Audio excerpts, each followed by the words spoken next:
Hello, I'm Charlize and today I'm going to be doing the mid-year book freakout tag. So I've just recently moved house, so everything is a mess.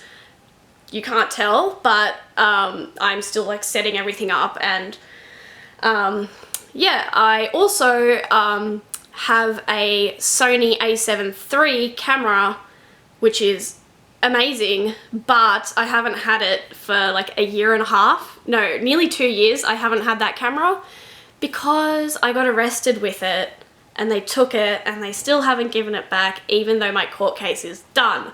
But I think I'm getting it back next week. So you might notice a drastic improvement in my video quality, my next video, I hope. So question number 1 is the best book you've read so far in 2021.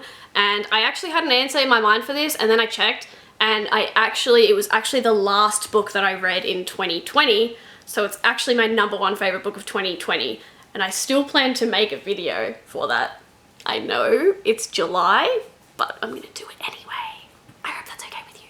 But I have one for this, and it was quite easy to decide. It's this. It's In the Dream House by Carmen Maria Machado.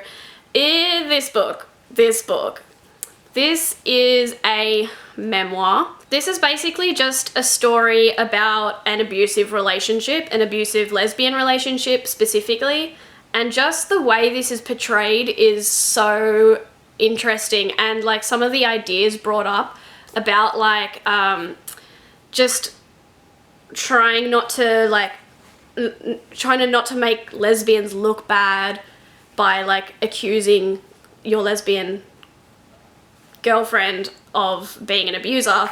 The author uses narrative tropes in this book to tell the story, and each chapter has different tropes involved. There's the haunted house, which is kind of, in the dream house. This book also makes a lot of critiques on mainstream media, things the queer villain in fairy tales even. It's extremely well done. The writing in this is some of the best writing I've ever read. Question number 2 is the best sequel you've read this year, and for this one I've picked Obsidio by Amy Kaufman and Jay Kristoff. I don't know if this counts as a sequel. This may sound silly, but does a sequel have to be book 2? For some reason in my brain a sequel is book 2, but this is book 3 in a trilogy. Either way, I'm picking this book. This was such an amazing conclusion. I was kind of hesitant, for some reason I just kind of had a feeling that it wasn't gonna, I don't know, the first 2 books were just so good, and I just didn't know how it could be wrapped up nicely, but this, this did it. I can't imagine how else it could have ended. If you haven't read this series, I highly recommend it. If you haven't read sci-fi before, or you're not heaps into sci-fi, I would recommend giving this series a go, because it's just extremely fast-paced, and I feel like it's quite an accessible sci-fi read. And if you don't know, I'm sure you already know, but it's told in the form of a case file. So it's written as a case file that's being used in a court proceeding. Yeah, that's all you need to know. I'm sure that you've heard about this series. It's amazing. Question number 3 is a new release you haven't read but you want to read. And for this one I'm going to pick Malibu Rising by Taylor Jenkins Reid. I read The 7 Husbands of Evelyn Hugo sometime this year, and I loved it. It was amazing. And it's not really the type of book I would even think I would like, just because I'm not really that into, celebrities. And I guess Malibu Rising is set in the same world. And another one of Taylor Jenkins Reid's books comes up later in this video under less favourable conditions. It's Daisy Jones and the Six. I didn't like it. So, loved Evelyn Hugo, did not like Daisy Jones and the Six. Malibu Rising could go either way, but I'm gonna give it a go. The next question is your most anticipated release for the second half of the year, and for this one I have 3 answers. I have the new Aristotle and Dante book, the sequel to Aristotle and Dante Discover the Secrets of the Universe. I forget what it's called, but that's what it's called. I didn't even know that this was going to be a thing. I just watched someone else's mid-year book freakout tag. I can't remember who it was, but they had Aristotle and Dante, the sequel, as their most anticipated release, and I was like, what? So I'm very excited for that. The other one is TJ Klune's new book. I think it's called Under the Whispering Door. I could be wrong, but it's this. This is what it's called.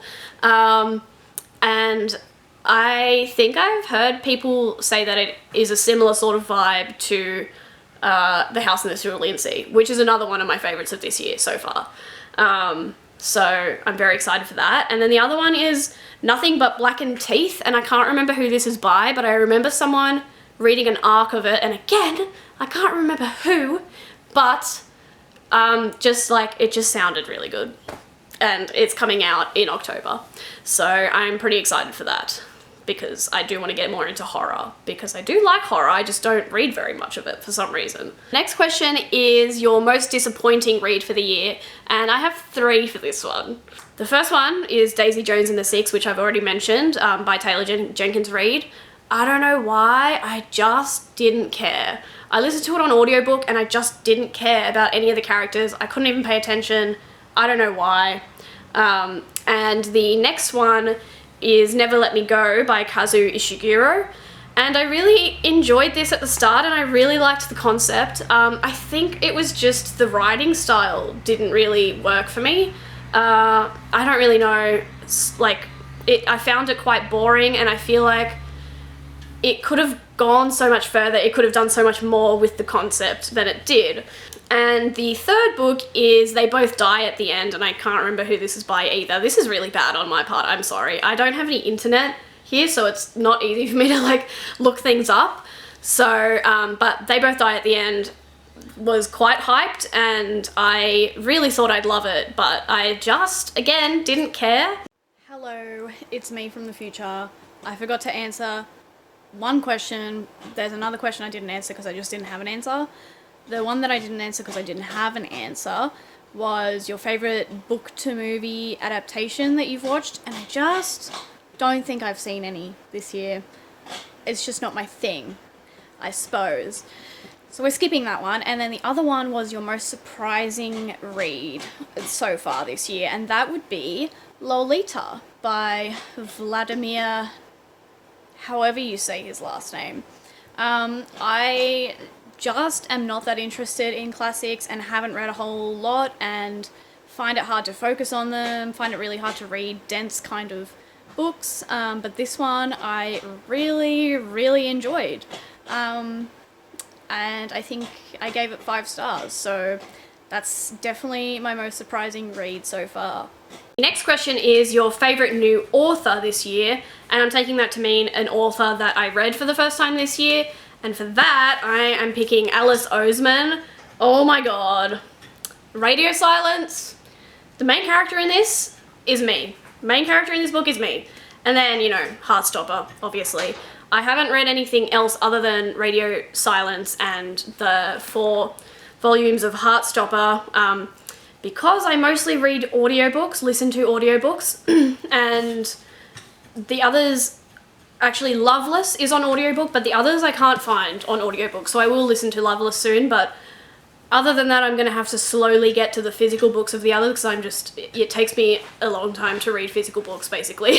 The next question is your newest fictional crush, and I don't really have fictional crushes. It just doesn't happen. But I'm going to take this to mean like my favourite couple that I've read about, and that would be Charly and Nick. Do I need to say more? I don't think so. The next question is your newest favourite fictional character. This one I'm picking Frances from Radio Silence. Again, she's me, I am her. I wish I read this in high school or uni. The next question is a book that made you cry.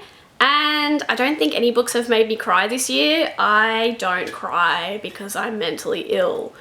But the saddest book, or the most upsetting book I've read this year, has been Know My Name by Chanel Miller, which I don't have a copy of yet, but I have ordered a copy.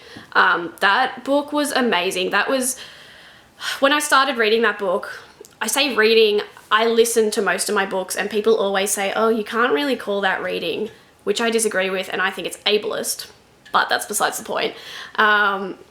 I listened to it on audiobook, which I really recommend because Chanel Miller herself narrates it.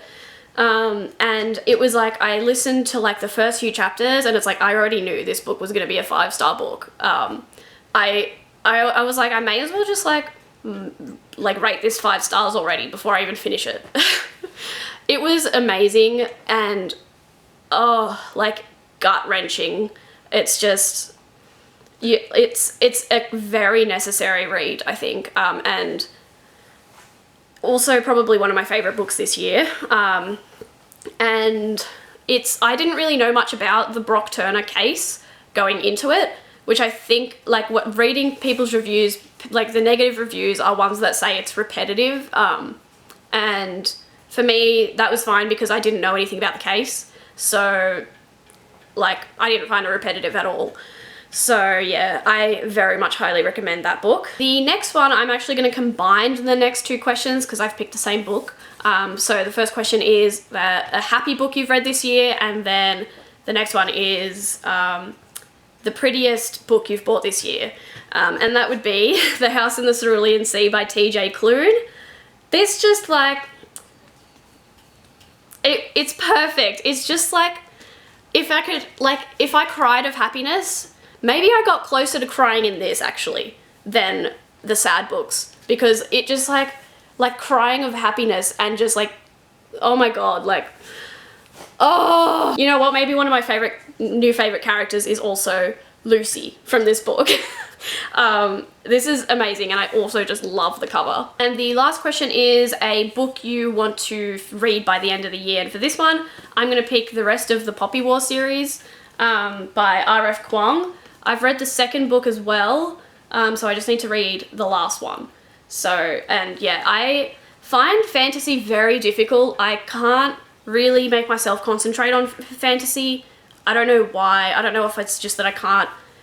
I know people read fantasy to take themselves like out of the world, but I kind of read to find things that are relatable, and yeah, fantasy just often isn't for me, but this is like a dark fantasy, and I really, really love this. This is amazing. Highly recommend this. If you're a fan of fantasy and you haven't read this, 100% recommend, unless you're not a fan of dark fantasy.